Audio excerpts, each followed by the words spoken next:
Hello everyone, welcome to our YouTube channel Shiksha Alliance. Today we are going to start our daily current affairs session in which we will cover important news from several newspaper, PIB and various government sources.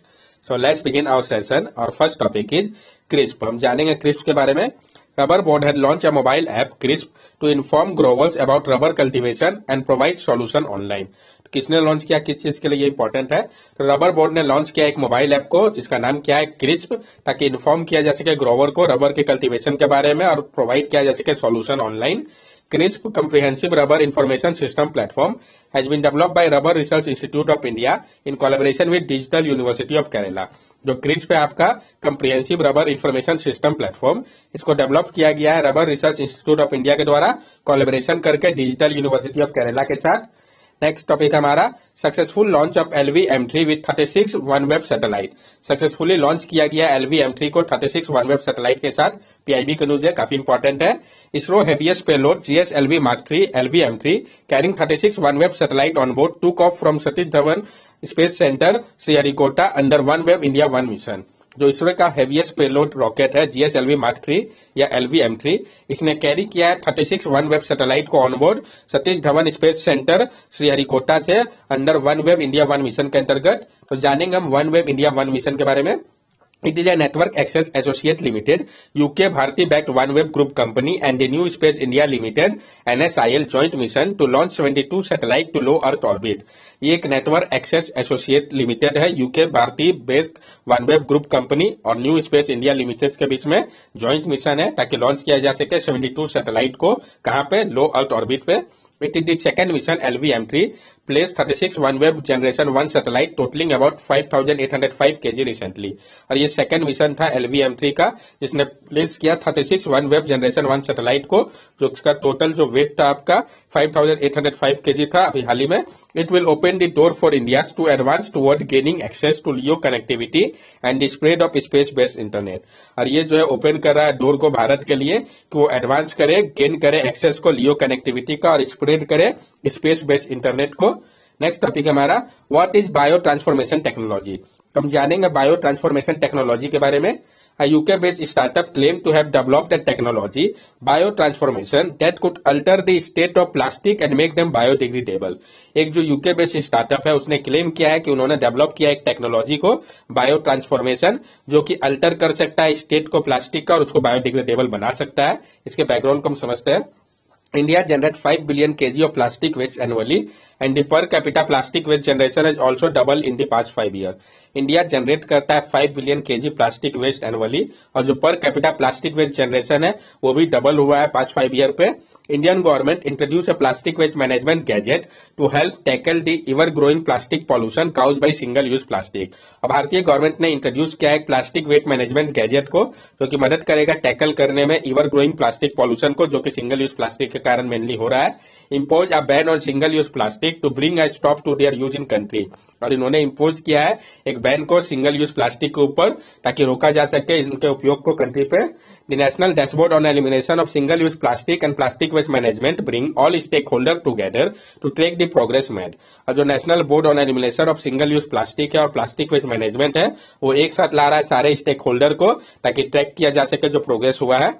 An extended producer responsibility EPR portal helps in facilitating ease of compliance reporting in relation to EPR obligation of the producer, importer and brand owner. और जो आपका एक extended producer responsibility portal है EPR, ये मदद कर रहा है फैसिलिटेट करने में ईज को कंपाइलेंस रिपोर्टिंग का जो कि रिलेटेड है आपका एक्सटेंडेड प्रोड्यूसर रिस्पॉन्सिबिलिटी के ऑब्लिगेशन से प्रोड्यूसर, इंपोर्टर और ब्रांड ओनर के ऊपर. What is bio transformation technology. ये बायो ट्रांसफॉर्मेशन टेक्नोलॉजी है क्या, अब हम इसको समझते हैं.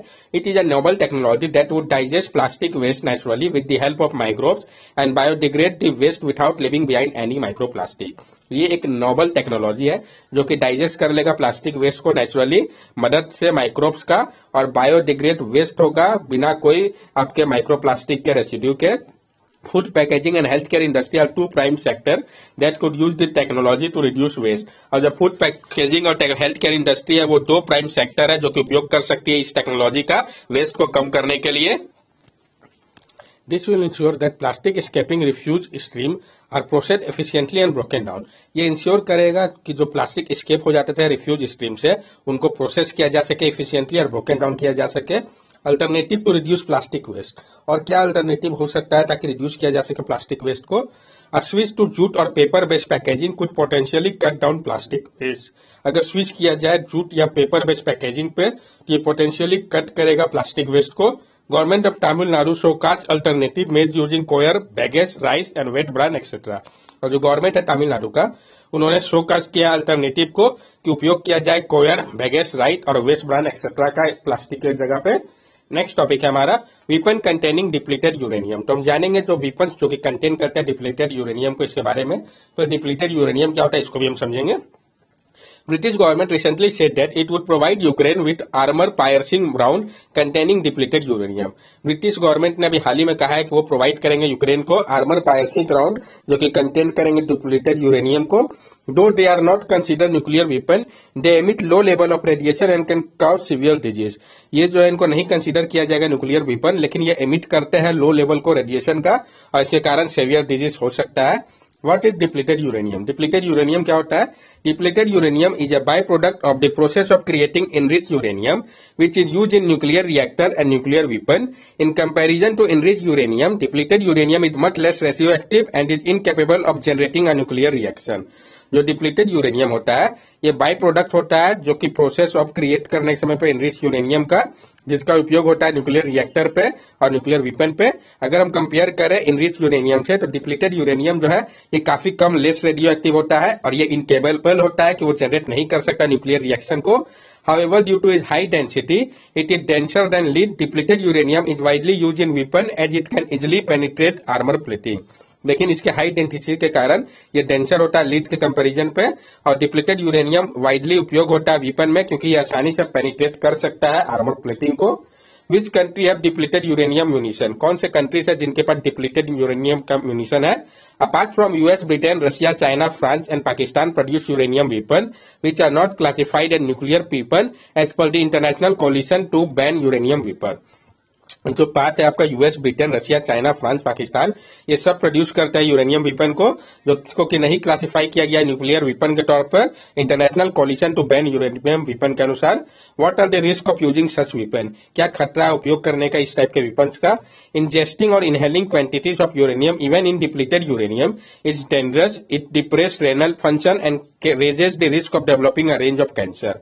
अगर इंजेस्ट कर लिया जाए व इनहेल कर लिया जाए क्वांटिटीज को यूरेनियम का, वो डिप्लीटेड यूरेनियम ही क्यों ना हो, ये काफी ज्यादा खतरनाक है। ये डिप्रेस करता है रीनल फंक्शन को और रेज कर देता है जो खतरा है डेवलप करने का बहुत टाइप के कैंसर का। Moreover, according to international coalition to ban uranium weapon, depleted uranium munition which miss the target can poison groundwater and soil।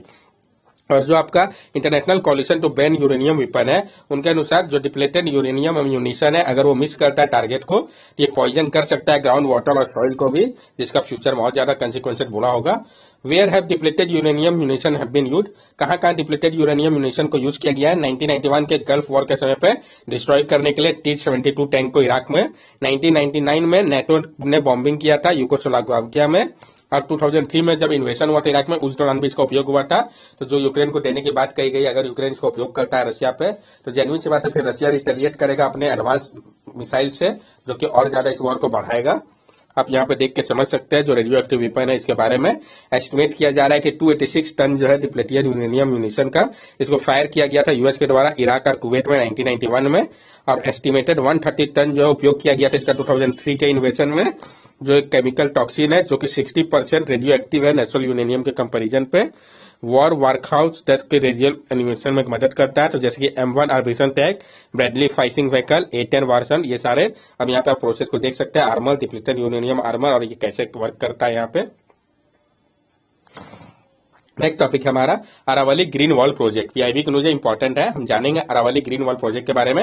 The government recently launch the Aravalli green wall project, a major initiative to green the 5 kilometre buffer area around the Aravalli hill range in 4 state at the function organised to celebrate the international day of forest in Haryana. जो government है उन्होंने अभी हाल ही में launch किया है Aravalli green wall project को। ये एक मेजर इनिशिएटिव है ताकि ग्रीन किया जा सके जो 5 किलोमीटर का बफर एरिया है अराउंड अरावली हिल रेंज का 4 स्टेट में। एक फंक्शन ऑर्गेनाइज किया गया था सेलिब्रेट करने के लिए international day of forest Haryana में, उस दौरान इसको कहा गया है। Aravali Green Wall Project. Aravali Green Wall Project is a part of Union Environment Ministry vision to create green corridor across the country to combat land degradation and desertification. The project covers the state of Haryana, Rajasthan, Gujarat, Delhi, where the Aravali hill landscape span over 6 million hectare of land. जो Aravalli green wall project है ये आपका part है union environment ministry के vision का कि create किया जाए ग्रीन कॉरिडोर को अक्रॉस कंट्री के लिए ताकि कॉम्बैट किया जा सके डिग्रेडेड और डिजर्टिफिकेशन को। ये जो प्रोजेक्ट है ये कवर करता है स्टेट को हरियाणा, राजस्थान, गुजरात और दिल्ली का। कौन कौन सा स्टेट इंपॉर्टेंट है तो हरियाणा, राजस्थान, गुजरात और दिल्ली का ये कवर करता है, जहां पर अरावली हिल लैंडस्केप जो है वो स्पेन किया है 6 मिलियन हेक्टेयर ऑफ लैंड तक। The project will involve planting native species of trees and shrub on scrubland, wasteland and degraded forest land, along with rejuvenating and restoring surface water body such as pond, lake and stream. ये जो project है ये involve करता है, इसमें plant किया जाएगा native species को ट्रीज का, श्रब्स का स्क्रब लैंड पे, वेस्ट लैंड पे, डिग्रेडेड फॉरेस्ट लैंड पे, साथ साथ रिजुविनेट किया जाएगा, रिस्टोर किया जाएगा सरफेस वाटर बॉडी को जैसे कि पॉन्ड, लेक, स्ट्रीम हो गया। ऑब्जेक्टिव इसका क्या है? Improve the ecological health of the Aravalli range, कि इंप्रूव किया जाए इकोलॉजिकल हेल्थ को अरावली रेंज का। Prevent the eastward expansion of the Thar desert and reduce land degradation, prevent किया जाए जो ईस्टवर्ड एक्सपेंशन हो रहा है थार डेजर्ट का और रिड्यूस किया जाए लैंड डिग्रेडेशन को। Help in carbon sequestration and mitigate climate change, मदद करेगा ये कार्बन सिक्वेस्ट्रेशन में और कम करने में क्लाइमेट चेंज को। Promote sustainable development and livelihood opportunity bye involving local community in afforestation, agro forestry and water conservation activity that will generate income, employment, food security and social benefit. ये promote करेगा sustainable development को, livelihood opportunity को involve करके local community को afforestation, agro forestry और water conservation activity पे, जो कि जनरेट करेगा इनकम, एम्प्लॉयमेंट, फूड सिक्योरिटी और सोशल बेनिफिट को। Contribute to India's commitment under various international conventions such as UNCCD, United Nations Convention on Combat Desertification, Convention on Biological Diversity, United Nations Framework Convention on Climate Change। और ये मदद करेगा India का जो commitment है various international convention पे, जैसे कि United Nation convention to combat desertification, convention on biological diversity, United Nation framework convention on climate change, इन सब में हेल्प करेगा। ये आप यहाँ पर देख सकते हैं जो आपका है रफली काउंटर करेगा ये प्रपोज 1400 किलोमीटर का ग्रीन वॉल को। फॉरेस्ट बेल्ट जो है वो लाइकली रन करेंगे पोरबंदर से पानीपत तक, ये कवर करेंगे इंटायर अरावली रेंज को और उसके आगे को। ग्रीन वॉल जो है वो काम करेगा एक बैरियर के रूप में, डस्ट को रोकेगा वेस्ट से और चेक करेगा ईस्टवर्ड मार्च को थार डेजर्ट का। ये चेक करेगा डिजर्टिफिकेशन को, रिस्टोर करेगा डिग्रेडेड लैंड को मैसिव एफॉरेस्टेशन के माध्यम से। प्रोजेक्ट जो है उसका भी फॉर्मल नोट मिलना बाकी है, डिटेल्स जो है उसके बाद तैयार होगा। नेक्स्ट टॉपिक है हमारा scholarship and fellowship scheme to protect folk song artist. तो जो स्कॉलरशिप और फेलोशिप स्कीम है प्रोटेक्ट करने के लिए फोल्क सॉन्ग आर्टिस्ट को, इसके बारे में हम जानेंगे। पीआईबी के न्यूज है, काफी इंपॉर्टेंट है। Ministry of culture is implementing a scheme by the name scheme of scholarship and fellowship for promoter of art and culture to protect all gems of artist including folk song artist. Ministry of culture implement करिए एक scheme को जिसका नाम है scheme of scholarship and fellowship for promotion of arts and culture, ताकि protect किया जा सके जो सारे जेम्स है आर्टिस्ट के, इसमें इंक्लूड किया गया फोक सॉन्ग आर्टिस्ट को भी। ये जो स्कीम है इसका 3 कंपोनेंट है, क्या क्या? Award of scholarship to young artist, यानी अवार्ड दिया जाएगा स्कॉलरशिप का यंग आर्टिस्ट को। ये जो स्कॉलरशिप होगा ₹5,000 पर मंथ का होगा। Award of senior junior fellowship for cultural research, award होगा सीनियर जूनियर फेलोशिप का कल्चर रिसर्च के लिए। Award of tagger national fellowship for culture research, और अवार्ड होगा टैगर नेशनल फेलोशिप का कल्चर रिसर्च के लिए। फोक आर्ट होता क्या है? फोक आर्ट कवर करता है सारे फॉर्म ऑफ विजुअल आर्ट को जो कि ध्यान में रख के फोक कल्चर को तैयार किया गया हो। ये प्रोड्यूस करता है एक इंडाइजेनस कल्चर को और इसको कैरेक्टराइज किया गया है नेटिव स्टाइल के माध्यम से, जिसमें कस्टमरी रूल्स जो है प्रोपोर्शन पर्सपेक्टिव का एम्प्लॉय नहीं किया जाता है। That's all for daily current affair session. अगर आपको हमारी वीडियो अच्छी लगी हो तो हमारे चैनल सब्सक्राइब करें, हमारे वीडियो को लाइक करें और ज्यादा से ज्यादा शेयर करें। These are our social media link. From here also you can stay connected with us and give us your valuable feedback. Thank you and have a nice day.